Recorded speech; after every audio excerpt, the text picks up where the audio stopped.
안녕하십니까, 오현웅입니다. 75기 경위 공채 시험 필기 시험이 합격자 발표까지 끝난 그런 상황입니다. 그래서 내년도 76기 오한마 경찰학 커리큘럼을 좀 설명드리려고 나왔습니다. 여러분, 제가 이 경찰학 카페를 좀 운영하고 있습니다. 하루총경의 경찰학 교실이라고 해서요. 다음에 있는 카페고요. 이 카페에다가 어떤 질문이라든가 또는 상담 이런 글을 적어주시면 하여튼 24시간을 넘기지 않고 답변을 드리려고 하고 있습니다. 그래서 많이 이용해 주시면 좋을 것 같습니다. 제 소개 먼저 좀 드리면 저는 경관부가 49기고요. 또 행시도 49회입니다. 그래서 저한테는 하여튼 행운의 숫자가 이 49입니다. 그래서 제 혼자 생각하기를 경찰 안에서 제가 49살이 되면 어떤 중요한 역할을 하겠구나라는 생각을 저는 항상 하면서 살았죠. 그런데 제가 49대 경찰을 그만두고 이 학원 강사로 직업을 옮기게 됐습니다. 제가 이제 경찰 안에서 어떤 큰 뜻을 실행하지는 못했지만, 그러나 이 49이라는 이 49라는 숫자에 학원가로 진입하게 된 것도 뭐 운명이라고 그렇게 생각합니다. 다 여러분들을 만나게 해 주시려고 이렇게 계획이 된 거 아닌가라는 생각을 또 하고 있습니다. 제가 이제 딱 근무를 20년 했거든요. 20년 하고 이제 명퇴를 했는데 20년을 근무하니까 뭐 그냥 웬만한 거 다 근무했습니다. 다만 제가 이제 못 해본 것이 정보과 근무를 못 해봤고, 또 하나는 강력계 형사를 제가 못 해봤습니다. 이제 그거 빼놓고는 어지간한 것들은 좀 다 근무를 해봤습니다. 그리고 제가 근무를 하면서 이 경찰 공제회에서 이 경찰 실무 종합이라는 교재를 출간하고 있거든요. 그것을 제가 굉장히 오랜 시간 대표 편저자로 있었고요. 또 지금도 공동 편저자로 활동을 하고 있습니다. 제가 이제 이런 말씀들을 왜 드리냐면, 제가 이 시중에 여러분 이제 경찰학 관련된 어떤 교재들을 이렇게 보면 그 안에 조금 이제 논란이 될 만한 내용들, 그다음에 오류 내용들이 좀 간간히 좀 섞여 있습니다. 그렇게 되는 이유가 이 경찰학이 굉장히 다양한 학문들의 짬뽕이거든요. 그래서 뭐 형법, 형소법, 뭐 행정학, 행정법, 뭐 경찰 실무 등등등, 경찰학 등등등 해서 굉장히 많은 학문들의 짬뽕이기 때문에, 그래서 그 모든 것을 다 아는 분들이 굉장히 적은 것이죠. 그런데 저는 경찰 20년 근무했죠. 또 경찰 들어오기 전에 시험으로서 경관부하고 행시를 합격했기 때문에 시험 과목으로서 각종 과목들 다 공부했고요. 또 실무도 굉장히 많이 뛰어왔기 때문에, 또 실무를 뛰면서 경찰 공제외 교재 작업까지 이렇게 했던 사람이기 때문에 이 경찰학에 대해서 하여튼 어지간하면 제가 뭐 모르는 것들이 거의 없습니다. 제가 경찰학 관련된 모든 내용을 100% 다 알고 있어 라고 얘기하면 제가 뻥이죠, 뻥. 이제 그렇게는 될 수가 없고, 다만 학원가에서 강의하는 그 누구보다도 제가 경찰학에 대해서 좀 많이 알고 있다라는 것을 여러분들께 제가 뭐 자랑하려고 하는 것이 아니라 여러분들께서 확신을 가지고 제 수업을 들어주셔도 된다라는 말씀을 드리려고 제가 이것을 이제 말씀드리는 것이고요. 제가 근무하면서 시험 출제 경력도 한 번 출제위원 들어갔더니 또 계속 불러주시더라고요. 그래서 제가 시험 출제위원이라든가 또 채점위원으로 10번 이상 들어갔어요. 저도 믿기지 않아요. 저도 믿기지 않을 만큼 이렇게 좀 많이 들어갔습니다. 그래서 아마도 이렇게 학원 강사가 될 운명으로 이렇게 향해서 오지 않았나, 뭐 그런 생각도 좀 해보게 됩니다. 그래서 여러분들께서 제 수업이라든가 제 교재를 선택하게 되시면 하여튼 이 시중에서 학원가에서 수험가에서 가장 오류가 적은 교재, 가장 오류가 적은 강의를 듣는다라고 생각하시면 딱 맞겠다라는 말씀을 제가 드리면서 시작을 해봅니다. 자, 올해 이제 커리큘럼을 말씀드리려면 이번 시험의 출제 경향을 좀 말씀드려야 할 것 같아서 이번 시험의 출제 경향을 좀 한번 말씀드리면 먼저 출제 분야는 그냥 골고루 출제됐습니다. 원래 기초이론에서 30%, 즉 12문제가 출제가 예상되어 있는데 한 문제가 적게 출제됐죠. 그것이 이 경찰사, 한국경찰사, 외국경찰사에서 한국경찰사에서 이제 두 문제가 나옴으로써 그래서 여기서 이제 플러스 1문제가 됐고 그래서 마이너스 1 플러스 1 쌤쌤이가 됐고 자, 이 경찰행정법이 35% 14문제가 출제 예정돼 있는데 11문제가 출제돼 가지고 마이너스 3이죠. 이 마이너스 3이 경찰행정학에서 6문제가 아니라 플러스 1이 됐고 강론에서 플러스 2가 됐습니다. 그래서 비록 경찰행정법에서 마이너스 3이 됐지만 뭐 그냥 원래 예정돼 있던 출제 범위들, 원래 예정돼 있던 출제 분야들 그냥 골고루 잘 냈다고 저는 이제 생각합니다. 왜냐하면 저는 이제 개인적으로 강론이 없어지려면 그냥 없어지지만 강론이 들어가 있으려면 강론에서 15% 6문제 출제가 예정이 되어 있는데 강론이 7개 분야로 되어 있지 않습니까? 7개 분야로 되어 있기 때문에 저는 비록 6문제로 예정이 되어 있지만 하여튼 7문제 이상 출제하는 것이 좀 맞다고 생각합니다. 왜?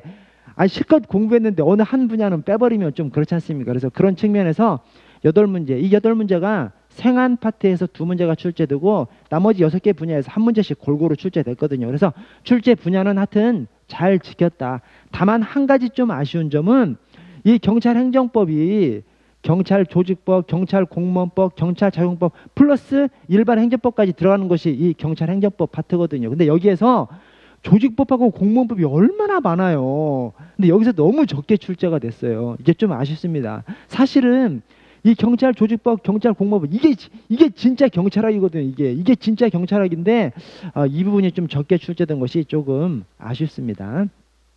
자, 내용적인 특징으로 좀 들어가 보면 자, 우리가 이제 굉장히 관심을 가지는 것이 사실은 난이도죠, 난이도. 이 난이도를 결정하는 가장 중요한 것이 개수형 박스 문제가 몇 개 있느냐, 또 일반 행정법이 몇 개 출제되느냐, 또 생소한 내용이 몇 개가 들어있느냐, 이게 난이도를 결정하는 가장 중요한 포인트죠. 자, 그런데 개수형 박스 문제가 축소됐습니다. 이 경관시험, 경관경찰학이 엄청 유명한 것이 엄청 어렵기로 유명하죠. 경관경찰학이 엄청 어렵기로 유명합니다. 근데 그 엄청 어려운 이유가 박스형 문제가 엄청 많이 나와요. 그래서 작년도에도 박스형이 개수형 박스형이 11문제, 그 전년도에도 12문제. 그래서 하여튼 10문제 이상이 이 개수형 박스 문제로 출제되는데 이번에 8문제로 하여튼 한 서너 문제 정도가 적게 출제됐습니다. 이게 하여튼 체감 난이도를 엄청 떨어뜨리는 것이죠. 자, 플러스에서 일반 행정법 문제가 대폭 축소됐습니다. 그래서 일반 행정법 문제가 한 문제밖에 출제 안 됐어요. 이 한 문제도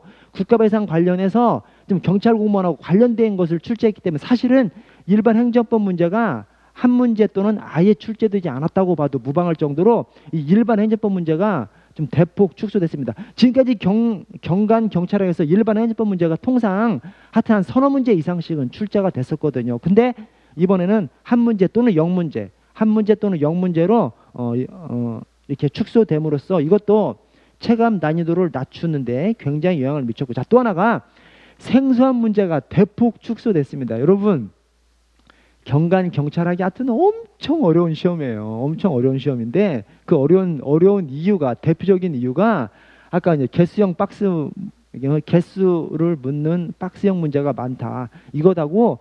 생소한 문제를 왜 이렇게 많이 내는지 모르겠어요. 그냥 뭐 듣도 보도 못한 걸 막 구석구석에 엄청 출제하는데 이번에는 하여튼 오한마 기본서를 기준으로 했을 때 한 4문제 정도가 생소한 문제입니다. 작년에는 제가 솔직히 말씀드리면 작년에는 10문제 이상이었어요. 오한마 기본서 기준으로 10문제 이상이 생소한 내용으로 다 그냥 깔아버렸다니까요. 근데 그것이 4문제 정도로 축소돼 버리니까.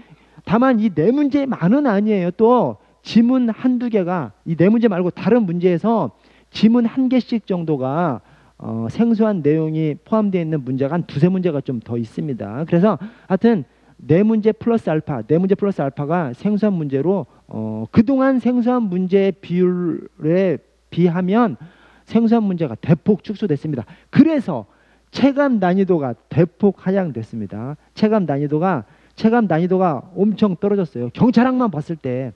자, 그래서 이번에 6문제 이내로 틀렸으면 거의 합격한 것 같습니다. 여러분, 좀 이상해요. 뭐가 이상하냐면 작년에도 한 7-8문제 틀리신 분 그 안쪽은 거의 붙었습니다. 이 필기 시험에서. 근데 이번에도 한 6개 정도 이렇게 되는 것 같아요. 그러니까 체감 난이도는 엄청 떨어졌는데 실제 점수는 그렇게 많이 오른 것은 아닌 것 같아요. 그래서 제가 무슨 말씀을 드리냐면 시험 볼 때 시험장에서 이 수험생들이 시험 끝나고 와서 저한테 연락해 주신 분들이 굉장히 쉬웠다. 난이도가 굉장히 떨어졌다. 이런 말씀들을 많이 해주셨거든요. 그런데 막상 점수를 받아놓고 보니까 그냥 작년보다 한두 문제 정도 더 맞은 정도인 것 같아요. 그러니까 이게 시험이라는 것이 참 오묘한 것이죠. 체감 난이도, 현장에서의 체감 난이도는 굉장히 난이도가 약한 것으로 느껴졌는데 실제 시험 결과를 보니까 그렇게 많이 더 맞지는 않은 것 같아요. 왜냐하면 이 생소한 문제라든가 또 작년에 그렇게 어렵게 출제됐어도 상위권들은 또 굉장히 좀 잘 봤어요. 근데 올해는 아주 고득점자는 작년하고 비슷한 것 같아요. 이 고득점자가 엄청 늘어나지가 않은 것 같습니다. 그래서 체감 난이도는 굉장히 떨어졌지만 실제 점수는 작년보다 한두 문제 정도 더 맞춘 정도로 이 정도로 좀 결과가 나온 것 같습니다. 자, 그래서 오한마 경찰학 이제 커리큘럼을 한번 보시면 자, 먼저 9월 말부터 기본 강의를 하고요. 이 기본 강의를 오한마 기본서로 하고 그다음에 내년 3월 달에 문제풀이 강의를 하는데 이 문제풀이 강의는 기출문제집 플러스 알파로 그렇게 진행하도록 하겠습니다. 그리고 마지막에 이 동영 모의고사 진행하도록 하겠습니다. 자, 이번 커리큘럼의 특징이 작년 기본 강의가 26회였거든요.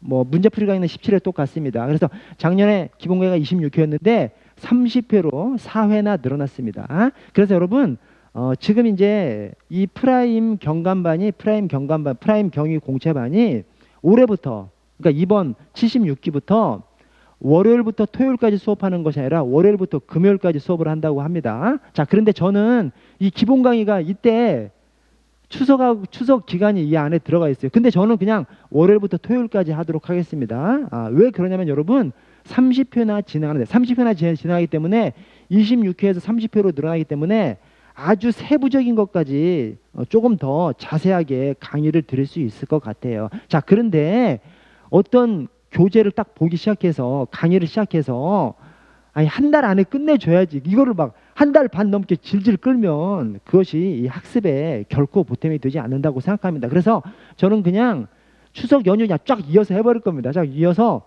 월요일부터 토요일까지 일요일만 쉬고 일주일에 하루 정도만 쉬고 월요일부터 토요일까지 쫙 이어가지고 그냥 파파박 이렇게 끝내버리도록 그렇게 하겠습니다. 자, 그리고 이 문제풀이 강의 때 이 기출문제집 플러스 알파를 교재로 합니다. 그런데 여러분 제 문제집 이름이 그냥 기출문제집이 아니라 기출문제집 플러스 알파예요. 왜 알파가 왜 들어가냐?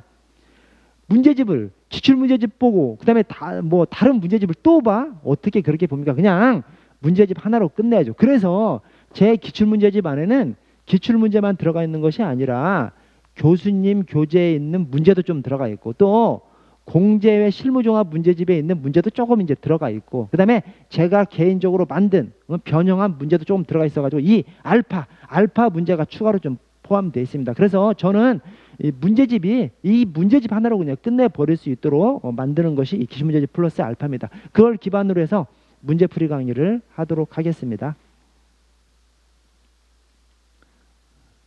자, 이 새해 커리큘럼의 바탕에 드는 교재들의 개정 방향이 아까 올해 출제 경영하고도 이게 맞물린 얘기입니다. 그래서 자, 먼저 분량을 과도하지 않도록 그렇게 하려고 할 생각입니다. 제 기본서가 굉장히 너무 분량이 많다 이렇게 말씀하시는 분들이 계세요. 그런데 여러분 제 기본서가 760페이지밖에 안 돼요. 제 기본서가 원래 900페이지가 넘었었습니다. 근데 그거를 제가 재작년에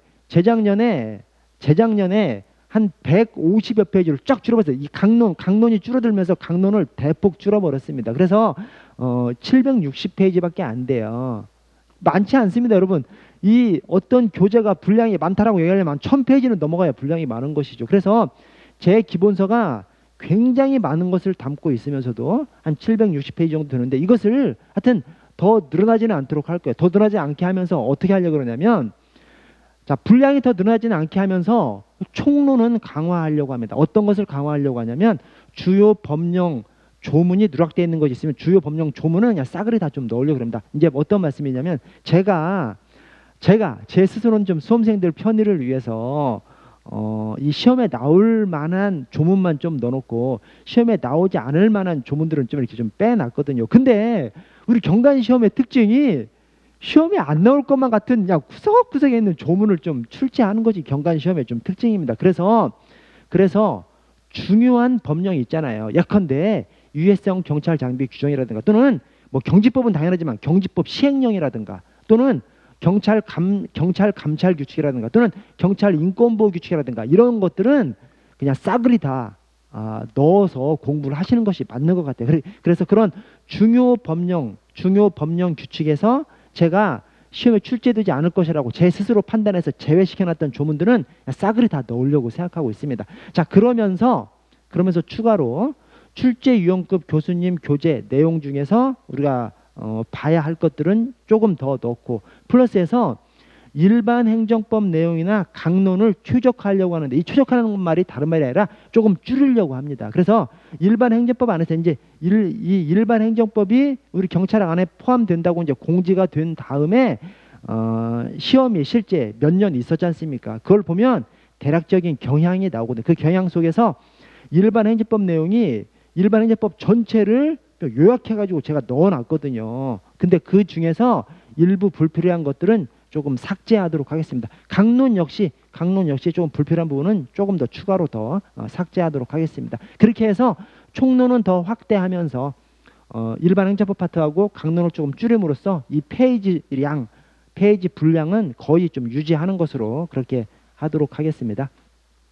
자, 제5한마 경찰학 교재들의 특징이 있어요. 그 특징이 먼저 출제위원급 교수님의 교재 중에서 우리가 꼭 봐야 할 것들 일부를 제가 포함을 시켜놨습니다. 저 뒤에서 제가 다시 설명드릴게요. 자, 그리고 암기문구 표시해 놓은 것이 제 교재들의 특징입니다. 제가 이 암기문구 표시한 것 때문에 엄청 욕을 좀 많이 먹었어요. 뭐냐면 제가 암기문구 넣어놓은 것을 굉장히 좋아하시는 분들이 있으세요. 굉장히 좋아하는 수험생들이 있고 또 굉장히 싫어하는 수험생들이 있습니다. 이렇게 공부를 이해 위주로 하는 수험생들은 암기문구 막 중간중간 적혀있는 걸 또 싫어하더라고요. 그런데 여러분, 시험이라는 것이 뭡니까? 이 두꺼운 교재를 그냥 통으로 어떻게 익히냐고 중간중간 교두보를 싹 감으로써 교재 전체를 익히는 겁니다. 그래서 중간중간 교두보를 쌓는 것이 바로 이 암기문구 이런 것들이거든요. 그래서 이 암기문구는 하여튼 시험이라고 하면 암기문구는 엄청 중요한 거예요.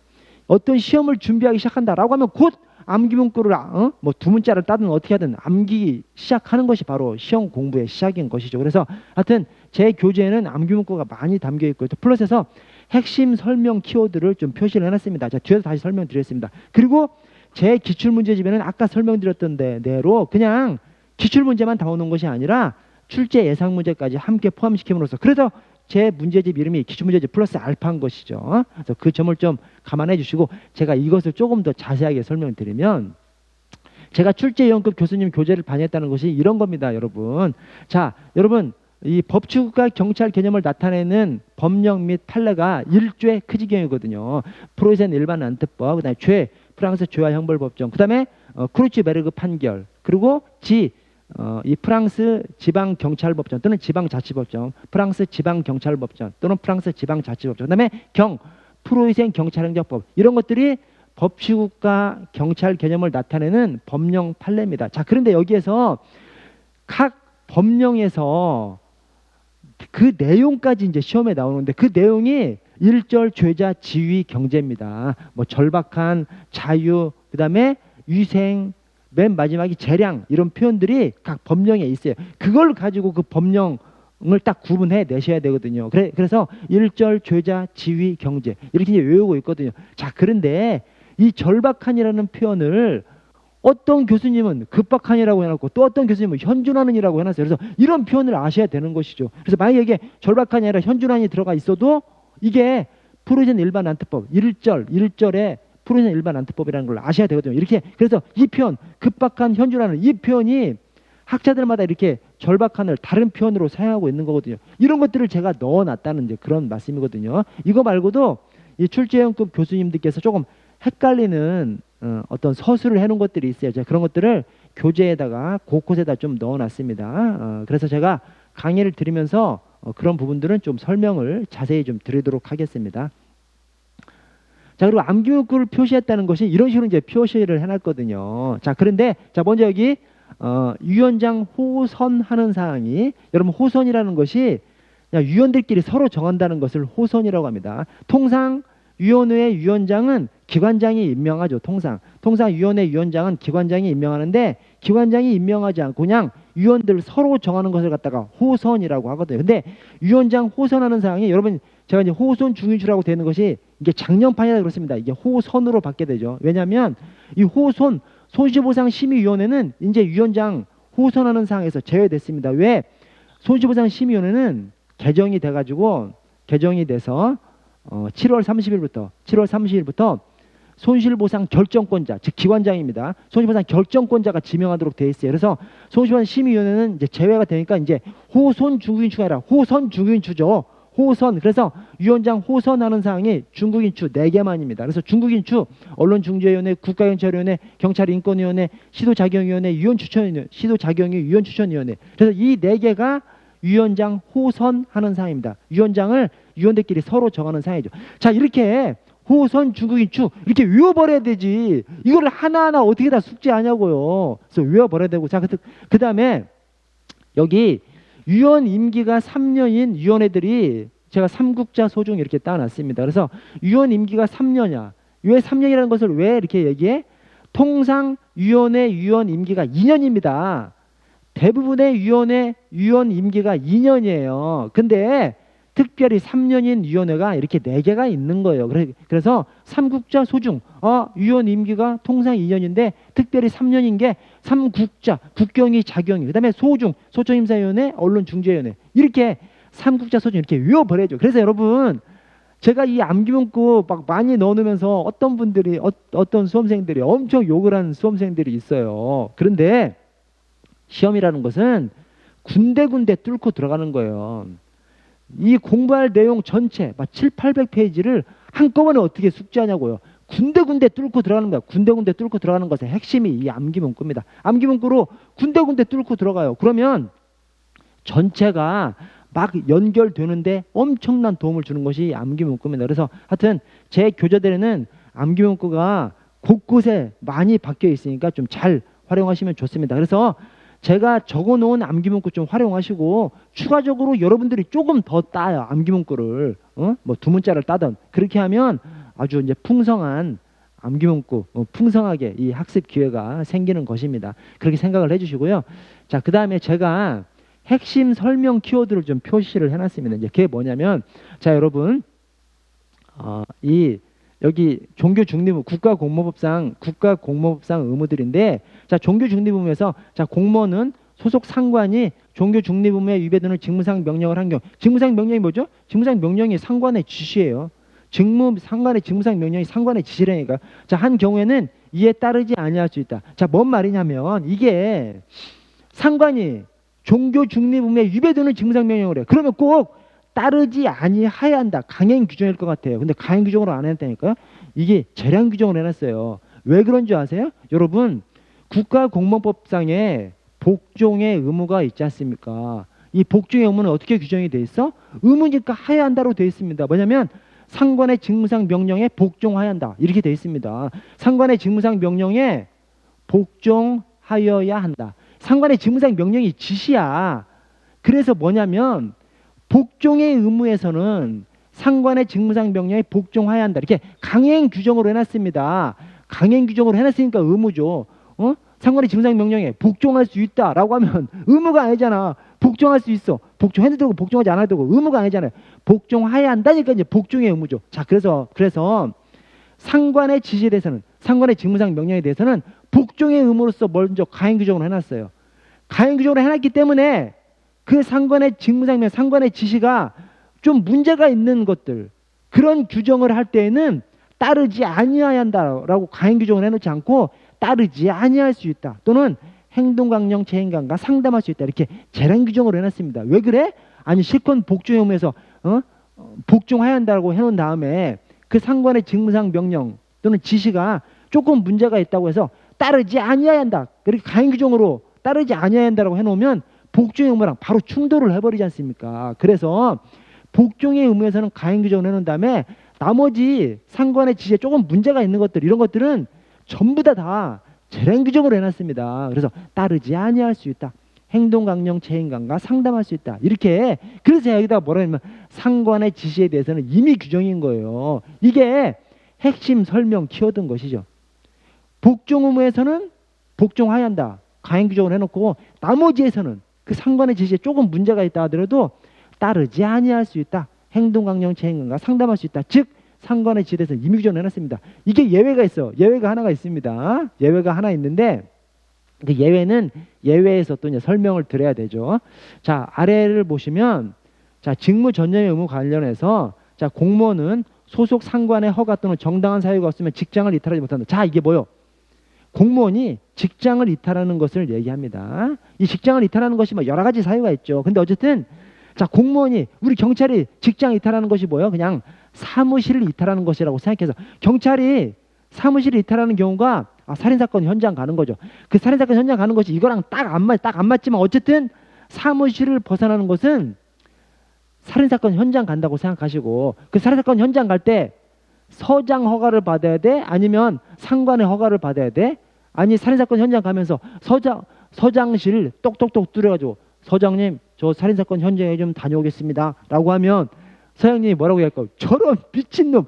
아니 그런 것들까지 다 서장실 뚝뚝거리면 서장 귀찮아서 서장 못 해먹죠. 그래서 사건 현장에 갈 때는 사무실에 있는 상관한테 형님 저 현장 좀 다녀올게 하고 가는 거죠. 그렇지 않습니까? 그래서 이렇게 사무실을 벗어나는 장소를 이탈하는 이런 것에는 다 상관으로 있습니다. 상관. 기관장이 아니라는 거예요. 이것을 기관장이라고 해서 틀린 지문을 냅니다. 그래서 상관, 상사, 상관, 상사 똑같은 말입니다. 자, 그래서 자 여기다가 핵심 설명 키워드를 사무실을 벗어날 땐 상관한테 말하는 거예요. 기관장한테 말하는 거예요. 이게 이제 핵심이다. 상관한테. 그래서 제가 이렇게 핵심 설명 키워드를 좀 군데 좀 넣어놨습니다. 그래서 뭔 말이냐면 제가 아까 교재가 한 700~800페이지가 되는데 그거를 한꺼번에 어떻게 머릿속에 담냐고. 어떻게 담아야 돼? 하나는 반복을 통해서 담아야 되는 것이고 또 하나는 군데군데 교두부를 쌓아서 뚫고 들어가는 겁니다. 그 교두부를 쌓는 것이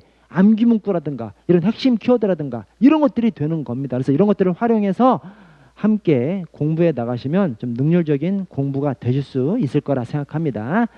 자, 그리고 여러분 제가 여러분들께 경찰학 또는 수험에 대해서 말씀드릴 기회가 별로 없기 때문에 제가 생각하는 합격으로 가는 수험 공부 팁을 좀 몇 가지 좀 말씀드리도록 하겠습니다. 자, 하나는 이 경관 시험이 굉장히 어렵게 출제됩니다. 굉장히 어렵게 출제되는데 굉장히 어렵게 출제되니까 과목들 중에서 경찰학 같은 거, 경찰학 플러스 한두 개 더, 총 5과목을 보는데 경찰학이라든가 또는 뭐 경찰학이나 형사법 이렇게 이런 것들에 대해서 교재를 너무 많이 보려고 하시는 분들이 계세요. 그렇게 안 됩니다. 그래서 왜냐? 인간의 두뇌는 한계가 있지 않습니까? 그래서 더 많이 보면 기억할 것 같지만 더 많이 보면 오히려 아무것도 기억을 못하는 거예요. 조금 축소를 시켜야 그 안에 있는 것들을 기억할 수가 있습니다. 좀 더 축소시켜서 더 많이 반복해야 되는 거죠. 그래서 우리 경찰학 준비는 이론서 한 권에다가 문제집 한 권을 정해요. 그리고 이론서 한 권, 문제집 한 권도 이 공부 취향이 수험생들마다 다 다릅니다. 어떤 수험생들은 자 객관식 시험을 준비하는데 어떤 수험생들은 이론서를 중심으로 공부를 하시는 분이 계시고 어떤 분들은 객관식 문제를 봐야만 객관식 시험 준비가 머릿속에 들어오시는 분들이 계세요. 그러면 자기 취향에 맞춰서 둘 중에 한 권을 주교재로 해서 이 주교재는 시험 때까지 최소 10회독 이상 해야 되죠.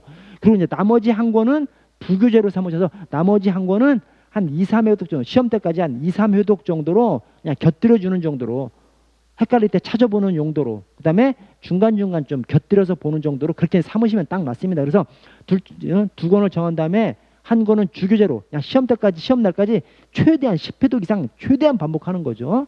나머지 한 권은 부교재로 삼으셔가지고 한 2~3회독 정도 해주신다고 이렇게 생각하시면 되겠습니다. 이렇게 가닥을 좀 잡으시고 자, 그 다음에 시험 공부의 핵심이 다독입니다. 여러분 다독. 여러분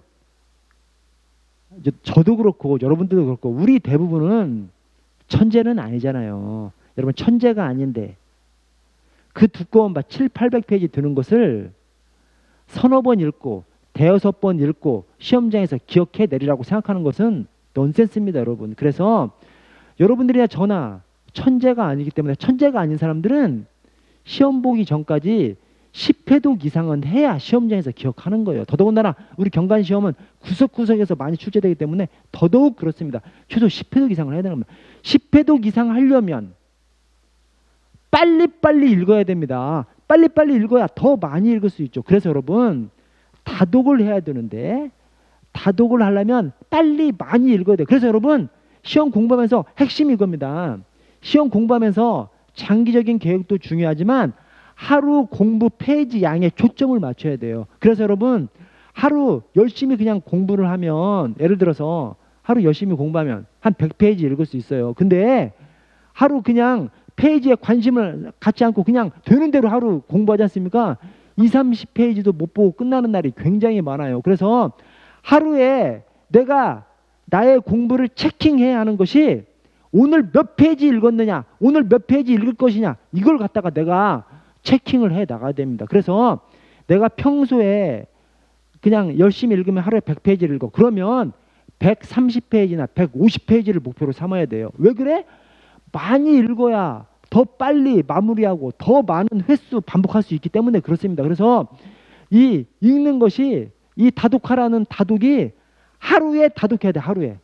오늘 다독을 해야 시험 보기 전까지 더 많은 횟수 다독할 수 있습니다. 그래서 오늘 다독을 그냥 평상적인 속도로 한 100페이지 읽을 것 같으면 막 130페이지, 150페이지 목표로 삼은 다음에 그 목표를 달성하기 위해서 막 고군분투하면서 공부를 하셔야 됩니다. 그게 시험 공부의 핵심입니다. 핵심. 자, 문제집은 풀지 말고 읽어버려라. 이렇게 제가 이제 추천해 드리는 이유가 있는데, 왜냐하면 여러분 이 문제집이라는 것이 공부가 다 되지 않은 상태에서 문제집을 보지 않습니까? 그런데 내 공부가 돼 있지도 않은데 풀어. 무의미하다니까요. 왜 그래? 여러분 문제를 푼다는 것이 문제를 풀면 최소 한 7, 80점 이상은 맞아야 문제를 푸는 것이 의미가 있지. 문제 풀면 50점도 안 나오면 문제 푸는 것이 무의미하다니까요. 그러니까 문제집을 볼 때 정답을 미리 달아놓고, 그러니까 이제 지문에다가 틀린 지문만 X 표시를 다 해놓은 다음에 문제, 그 다음에 지문 1, 그 다음에 해설 1, 그 다음에 지문 2, 그 다음에 해설 2, 이 순서로 기본수익들이 쫙쫙 읽어버리는 겁니다. 여러분 문제집을 풀지 않고 읽어버리면 좋은 점이 있어요. 좋은 점이 굉장히 많습니다. 자, 하나는 문제를 풀잖아요. 그럼 문제를 풀면서 잘못 푸는 경우가 있어요. 그 잘못 풀 때 내 머릿속에서 잘못된 논리 전개를 하거든요. 그것이 굉장히 오래 남습니다. 그래서 문제를 풀지 말고 읽어버리면 문제를 잘못 풀 때 그 잘못된 논리 전개가 머릿속에 안 남아요. 그래서 좋습니다. 자, 그것이 이제 하나고요. 자, 또 하나는 문제를 풀면 문제를 맞췄냐 못 맞췄냐 여기에만 막 관심이 집중됩니다. 그래서 구석구석 읽을 수가 없어요. 문제를 푸는 것보다 문제를 읽는 것이 해설 구석구석을 더 아주 깊숙하게 더 상세하게 읽을 수 있는 것이 풀지 않고 읽는 것입니다. 자, 그리고 세 번째 장점이 문제를 풀지 않고 읽어버리면 시간 소모가 엄청 단축돼요. 문제를 풀고 또 다시 읽으려면 시간이 엄청 소모되거든요. 근데 처음부터 답 달고 쫙 읽어버리면 시간 소모가 엄청 단축됩니다. 즉 더 많이 반복할 수 있는 기본이 됩니다. 그래서 시간 소모를 굉장히 단축할 수 있는 장점이 있고요. 자, 마지막으로 문제를 풀지 않고 읽는 것이 문제를 푸는 것보다 문제를 읽는 것이 훨씬 스트레스가 적습니다. 그래서 우리가 공부를 해 나가면서 이 슬럼프에 엄청 빠지거든요. 중간중간. 근데 슬럼프에 왜 빠져? 고통스러우니까 슬럼프에 빠지는 거예요. 근데 문제를 풀려면 책상에 앉기가 싫어요. 왜? 푸는 작업 자체가 엄청 짜증나니까. 근데 문제를 읽으려면 손쉽게 자리에 앉을 수 있다니까. 즉 문제를 풀지 않고 읽으면 스트레스가 훨씬 덜해져서 스트레스가 감소돼서 슬럼프를 빠지지 않게 할 수 있는 것이 바로 문제를 풀지 않고 읽는 것입니다. 그 점을 한번 좀 생각을 좀 해주시고요. 자, 그리고 시험의 막바지에 가면 이 모의고사 저 모의고사 막 모의고사 막 이것저것 막 엄청 문제를 막 보는 그런 분들이 계세요. 그런데 여러분, 이 솔직히 시험 공부 방법 어떤 것이 좋으냐, 뭐 왕도는 없습니다. 절대적인 진리는 없어요. 그러나 통상적으로 여러분, 시험 막판이 되면 그동안 내가 열심히 봤던 주교재를 뭐 한 7, 8회, 10회 이렇게 보게 됩니다. 그래서 마지막 기간에 조금만 더 봐주면 그 교재를 완성할 수가 있는데, 그 내가 봤던 주교재를 완성할 그 시점에 이 모의고사 저 모의고사 쇼핑을 하는 분들이 계십니다. 그렇게 하시면 안 됩니다. 여러분, 이 모의고사 저 모의고사 막 그렇게 모의고사 쇼핑을 하면 생소한 문제 한두 개를 맞출 수는 있죠. 그러나 통으로 놓쳐버리는 겁니다. 그래서 모의고사는 그냥 뭐 한 3, 4회 정도, 또는 어느 한 선생님의 모의고사 정도, 이 정도 그냥 풀어보시면 되는 것이고, 이 모의고사 저 모의고사 막 이 모의고사집 저 모의고사 이렇게 모의고사 쇼핑을 하는 것은 저는 맞지 않다고 생각합니다. 그래서 마지막 기간에는 보던 주교재를 계속해서 반복하고 그냥 보던 주 교재를 완전히 씹어먹는 시간으로 만들어야 되는 것이 마지막 정리 기간이다. 이 말씀을 제가 꼭 드리고요. 여러분, 제가 제 경찰학 교재들에다가 오한마 이렇게 타이틀을 달아놨습니다. 근데 이 오한마가 진짜 벽을 깨는 오한마도 돼요. 벽을 오한마로 깨듯이 경찰학을 오한마로 깨자는 이제 그런 말입니다. 그러나 또 하나는 오연훈과 함께 마지막까지 가면 더 잘할 수 있다는 그런 캐치프레이즈를 내건 것이 바로 오한마입니다. 여러분, 저하고 함께 경위공채 시험을 준비하시면 하여튼 지름길이 될 것이다 라고 감히 말씀드리면서 강의실에서 뵙도록 하겠습니다. 감사합니다.